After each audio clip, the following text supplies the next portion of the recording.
Who says there are no more heroes? Can you believe it's been 35 years since this film came out? What happens when a renegade biker and his surly cowboy buddy learn that a corrupt bank is about to foreclose on their friend's bar to further and expand the empire? Well, they decide to help by robbing the crooked bank, but something goes wrong, so they have to fix it. So strap yourselves for some action and thrills as I revisit Harley Davidson and the Marlboro Man. Bad days, entertainment rankings and reviews.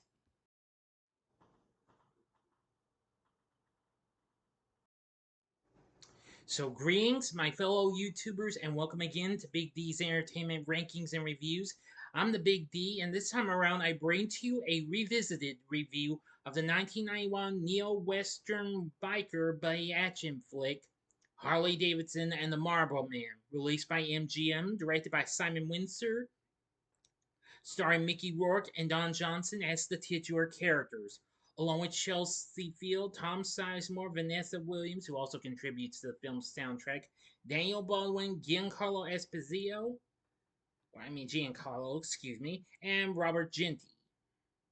The film was released on this day, August 23rd, 1991. Henceforth, today's the film's 35th anniversary. This film unfortunately got dissed and ended up bombing at the box office, but has become a cult classic. It's set in the near future US and concerns two friends, a melancholic biker and a world weary bull rider who rob the bank, threatening their favorite bar with foreclosure in hopes of paying it off with its own money, only to discover that it is a front for a criminal cartel. It's frequently been described as a modern reimagining of Butch Cassidy and the Sundance Kid. But this film has become a guilty pleasure of mine over the years, and I love it. So if you're ready, let's get into the story. In the near future, a man named Harley Davidson travels from Texas to Burbank, California to reconnect with his old friend Robert Lee Edison, aka the Marlboro Man, at their old haunt, the Rock and Roll Bar and Grill. Their mutual friend Jack Daniels holds animosity towards Harley over an affair he and his now wife Lulu had years prior. The bar has fallen on hard times, and the Great Trust Bank threatened foreclosure, planned to demolish the building to make way for a skyscraper. Harley and Robert convinced Jack to help them rob one of the bank's armored cars to collect the funds necessary to renew the building's lease. The robbery is successful. However, upon escaping, they discover the loot they stole contains not money, but Crystal Dream, a new experimental street drug. Please stand by. Now, of course, the trio did have help from other two colleagues theirs, Jimmy and Jose. Jose Cuervo, that is. Okay, back to the story.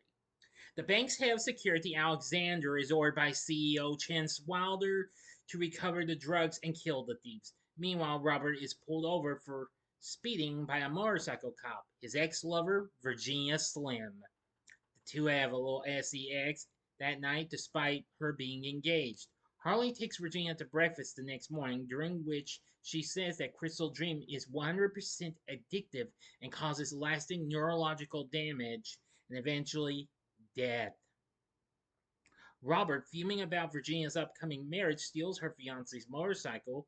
He and Harley go to the bank's headquarters and talk to Wilder via telephone.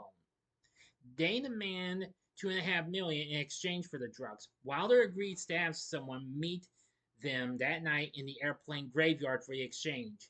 Alexander shows up with the money and the transfer goes off successfully. That night, while they hang out in the bar's back room celebrating, Marlboro is suspicious of the ease of the exchange. Alexander and his men show up. Watching through a one-way mirror, the owner tries to convince them that the gang is not there. But Alexander walks away as if to leave, but then turns around and shoots him. They open fire in the room behind the mirror. Harley and Marlboro are the only ones who escape alive. It's Jimmy, Jose, and Jack. The two retreat to the nearby airport and hide in the baggage compartment of a plane. They escape to Vegas, where they check into a hotel only to be tracked down by Alexander and two other surviving members, since two were already taken out during the little massacre at the bar and grill.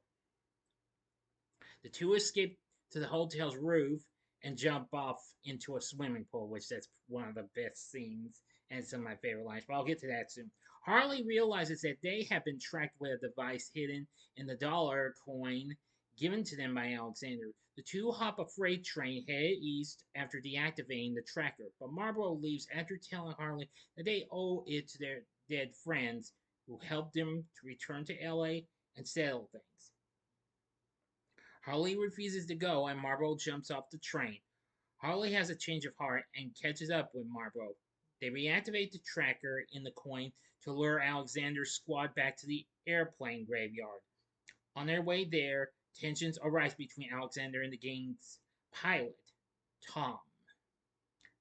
The villains locate the money briefcase but find it empty except for the dollar coin inside, and a gunfight ensues. Marlboro manages to take out Alexander's remaining men before he is later subdued by the latter. However, Harley overcomes his aiming problems and shoots Alexander dead. Now for the ending, as always, you know the procedure. You've got 5 seconds to stop this video at once. Go to the description box below and fast forward to the time below. As I count down now, if you've seen this already, please continue. Okay, you've been warned. The duo offers Tom some cash to switch sides and take them to Wilder's office. They return the drug money and demand he change the lease on the bar, but Marlboro can't get himself to kill the unarmed kingpin before a pair of guards come to his rescue. Wilder orders the heroes killed when Tom appears through the window in his chopper. He activates a cannon concealed under the aircraft, mowing down Wilder's goons and tearing down his office. Before waving his former employee goodbye, well, employer, sorry, a dismayed Wilder insults Marlboro's dead father, finally causing the cowboy to retaliate. Wilder is left dangling out of the broken window, holding onto Marlboro's disintegrating cowboy boot. Harley helps him out. The boot comes apart and Wilder falls to his death. Marlboro and Harley part ways at a rodeo where Marlboro is riding a bull. As Harley rides away, he picks up a female hitchhiker. End of story. So, what did I think of Harley Davidson, the Marlboro Man? Well, like I said, this is a guilty pleasure, man.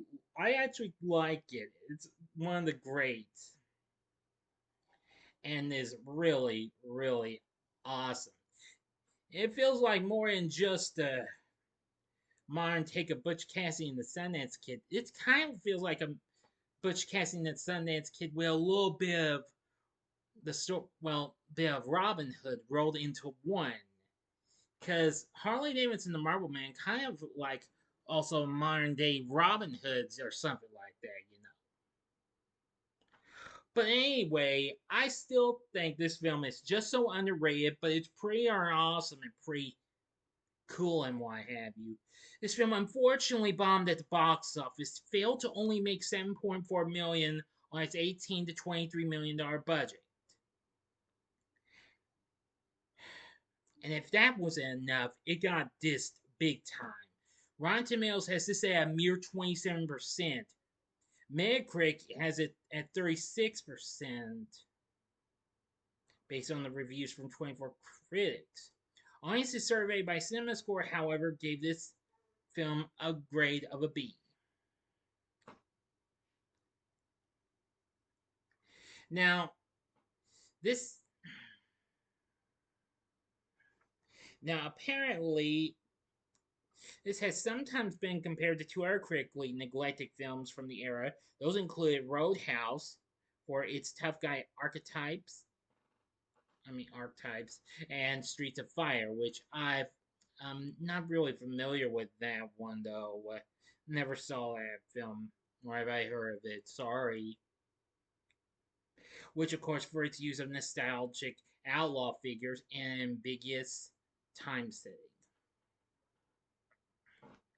Those are just in contemporaries and what have you. I really don't well, I'm gonna try and give it too much hate. Well, to the hate. However, Gene Siskel gave the film a thumbs up, while Roger Ebert didn't, expressing disbelief that his colleague could prefer it to Mickey Rourke's more artistic Barfly, which I think I've heard of. Owen Gleiberman of Entertainment Weekly rated this a C plus and called it a kinetic formula shoot 'em up that is engagingly junky entertainment with a healthy sense of its own ludicrousness. Well, that's understandable.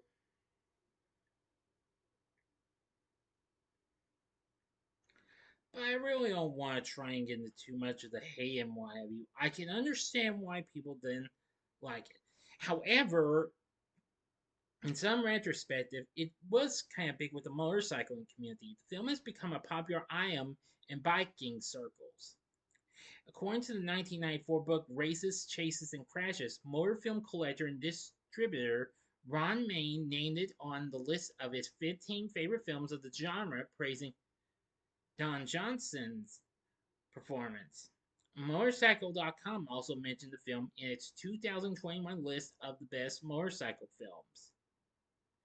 In a 2025 retrospective of the 10 best pictures featuring Harley Davidson bikes, Jalopnik called it a film that almost defies description and one of the coolest and sadly most overlooked movies of the early 1990s.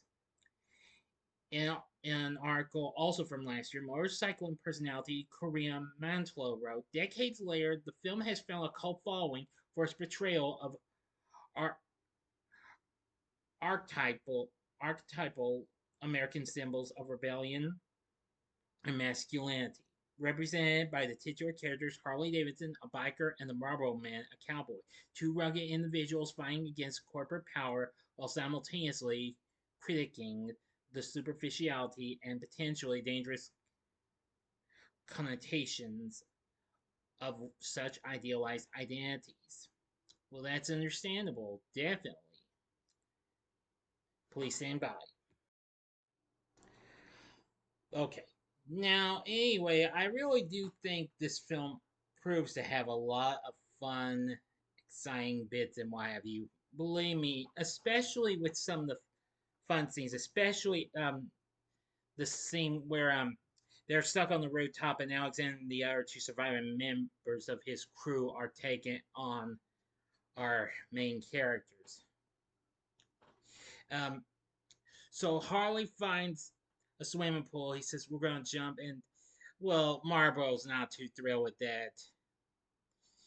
But tries to convince him to do it. But he won't do it.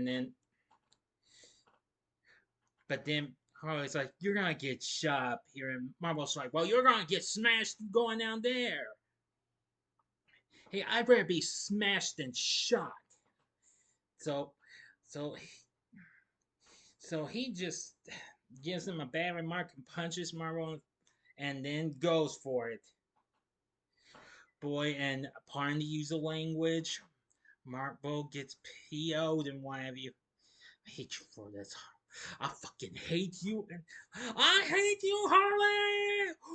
Oh shit! And I didn't want to get too loud with that and splashing. Boy, and Harley says one of my favorite lines like, "Was that fucking intense or what?"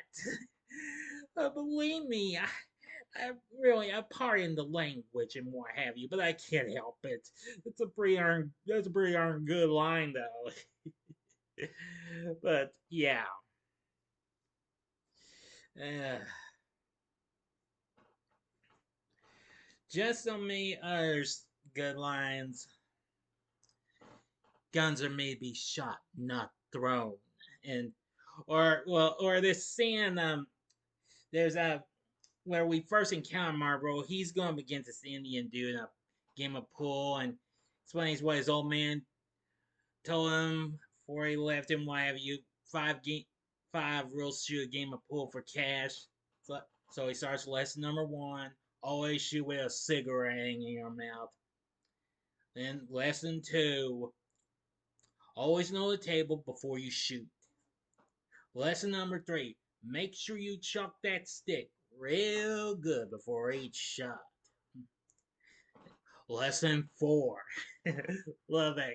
Make that ground space like never make a bet if you can't pay the debt. Well, he's doing so well. No, it's like lesson number 5. If you lose, stand up straight and tall. Point then he points for the corner the 8 ball's gonna go inside and walk like a man. Once he does it, like school's out, boys. Oh, it's just this is just kind of crazy, but I like it though. I feel like this is just so underrated and what have you. Actually, Mickey Rourke rode his own motorcycle in the film, which he had originally intended to use on his passion project, The Ride. So when hired for the film, he told the producers that he already owned an adequate bike, the Harley Davidson FXRS, modded by a team led by Gene Thomason at Bartell's Harley Davidson of Culver City, and was called Black Death 3, and so named because it came after 2 abandoned prototypes also made by Bartels. Really some, but pretty cool though, and what have you. While Rourke's personal bike was used for glamour shots, MGM commissioned Bartels to build a duplicate, which is the one most frequently seen in the movie. Well, that's understandable. Actually, this is really something. Now, in 1995, the stuntbike was bought back from MGM by Bartels assembler Gene Thomason, who then sold it to a Denver collector, and it was later acquired by the president of Lois. I'm sorry for pronouncing if I mispronounce that. Harley Davidson, a Pacific Junction, Iowa dealership. And this example has periodically been exhibited at the Sturgis Motorcycle Museum and Hall of Fame. Cool. The album also has a pretty good soundtrack, but it was not released commercially and what have you. Its score was composed by Basil Poledouris, who had recently done the scores for Lonesome Dove and Quigley Down Under, also a recent hit for MGM. This was to be released on Mercury Records and featured music from artists including Pierre Frampton, LA Guns, the Kentucky Headhunters, yes, and Vanessa Williams herself, who did her song Why Will I Tell My Heart, which came off her album The Comfort Zone, which was released the same year.